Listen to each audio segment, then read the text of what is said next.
আসসালামু আলাইকুম বন্ধুরা, কেমন আছো তোমরা সবাই? আমিও ভালো আছি আলহামদুলিল্লাহ। আজ আমি তোমাদের দেখাবো হাঁসের দৃশ্য। হাঁসের সাথে হাঁসের কতগুলি ছানা, মানে ডাক উইথ ডাকলিংস।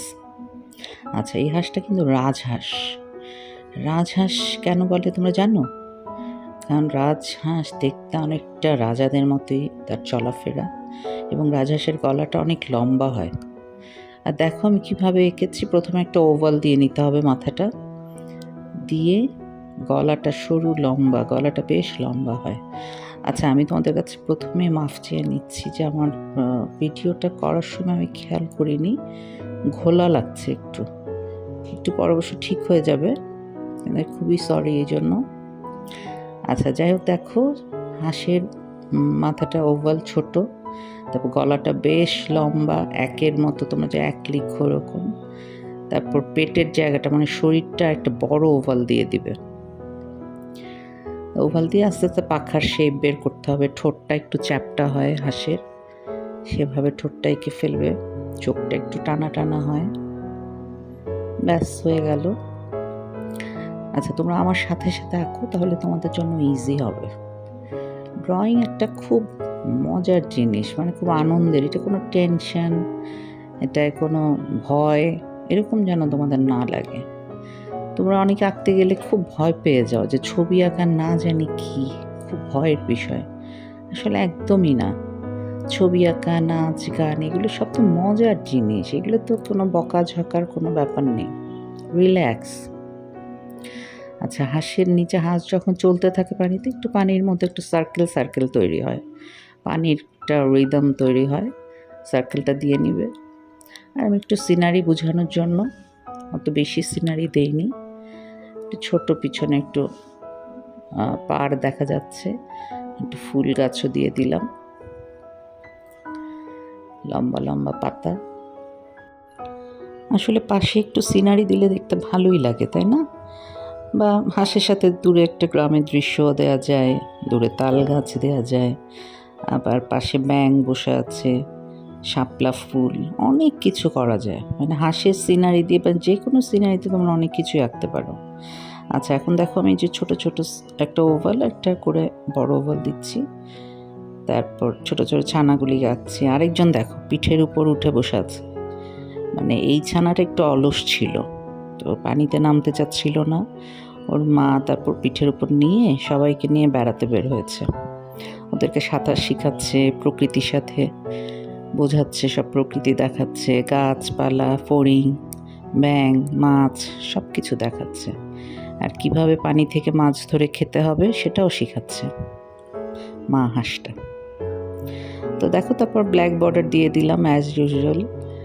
ব্ল্যাক বর্ডার ছাড়া আসলে দেখতে ভালোও লাগে না, ছবিটা ফুটে ওঠে না।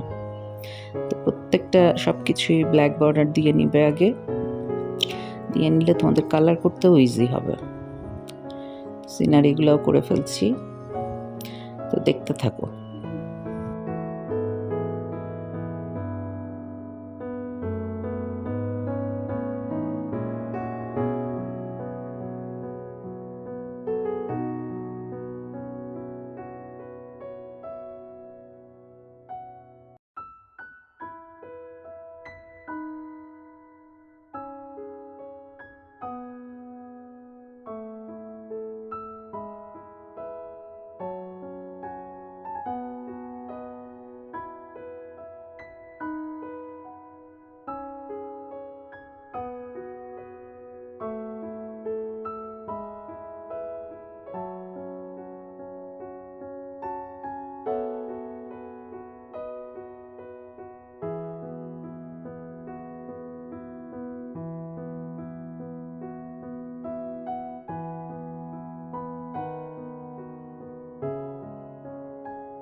আচ্ছা, এবার তোমাদের কালার করে দেখাচ্ছি পেন্সিল কালার।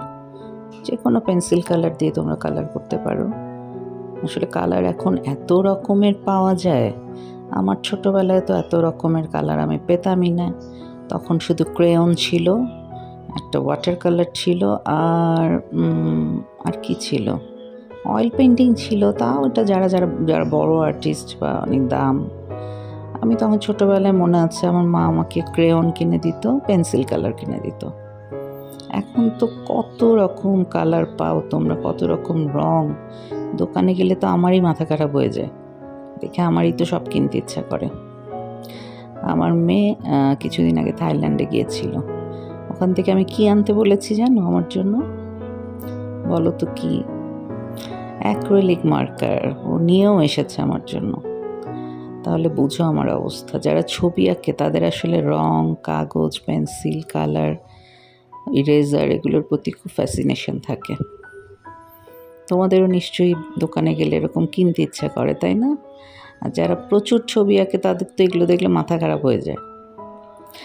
যাই হোক, দেখো তোমার সাথে কথা বলতে বলতে অনেকখানি কালারও হয়ে যাচ্ছে। আকাশটা কালার করে ফেলছি। আকাশ তোমরা শেড দিয়ে যে কোনোভাবে তোমরা ইচ্ছা করলে এখানে পার্পল, পিঙ্ক, ইয়ালো যে কোনো কালার দিতে পারো।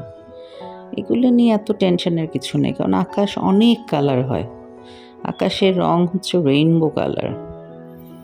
আল্লাহ আমাদের পৃথিবীটাকে এত কালারফুল করে দিয়েছে আমাদের জন্য, এত সুন্দর করে সাজিয়ে দিয়েছে। এই জন্য আল্লাহকে অনেক অনেক শুকরিয়া আল্লাহর কাছে, যে আল্লাহ পাক আমাদের জন্য কি দেয়নি। কোন রং প্রকৃতিতে নেই বলো? সব রং প্রকৃতিতে আমরা খুঁজে পাই। এবং মানুষ কিন্তু প্রকৃতির রং দেখেই রং বানানো শিখেছে, নাহলে এত রং আমরা তো জানতামই না, তাই না? রং আমরা চিনেছি কিভাবে? আমাদের চোখ দিয়ে রংটা, যে রং কাকে বলে কি, এভাবেই তো মানুষ আবিষ্কার করেছে রং। আচ্ছা, হাঁস নিয়ে যে একটা খুবই মজার একটা গল্প আছে, ফেরি টেল আছে, ওটা কি তোমরা কখনো দেখেছো বা গল্পটা শুনেছো? হ্যান্স ক্রিশ্চিয়ান অ্যান্ডারসন নামে একজন বড় রাইটার ছিলেন অনেক আগে।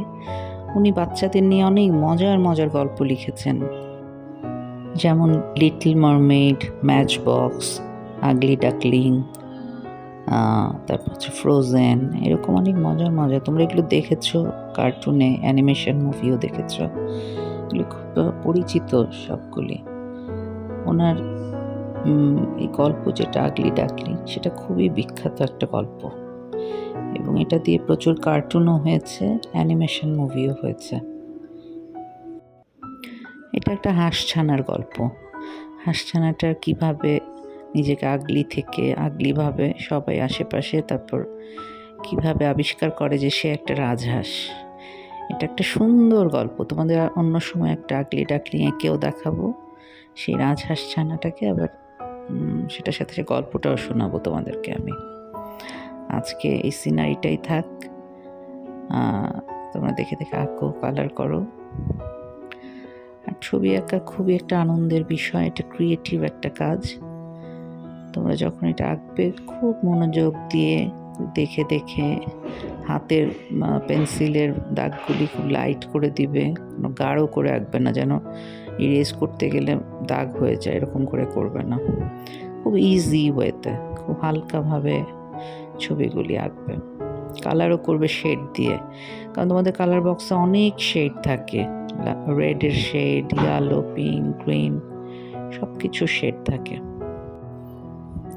তো তোমরা দেখে দেখে করতে থাকো, আর আমার ইজি আর্ট অ্যান্ড স্টোরিজের পাশে থেকো। লাইক, শেয়ার, কমেন্ট, সাবস্ক্রাইব করো, কারণ একদমই নতুন চ্যানেল এটা। আমি চাই এখানে তোমাদের জন্য কিছু ড্রয়িং দেখাতে, যেগুলো তোমাদের স্কুলে বা তোমাদের সবসময় তোমরা আঁকতে পারো, এমন কোনো ড্রয়িং দেখাতে চাই। তোমরা অবশ্যই আমার পাশে থাকবে আশা করি। তোমরা অনেক অনেক ভালো থেকো, সুস্থ থেকো, সুন্দর থেকো। আল্লাহ হাফেজ।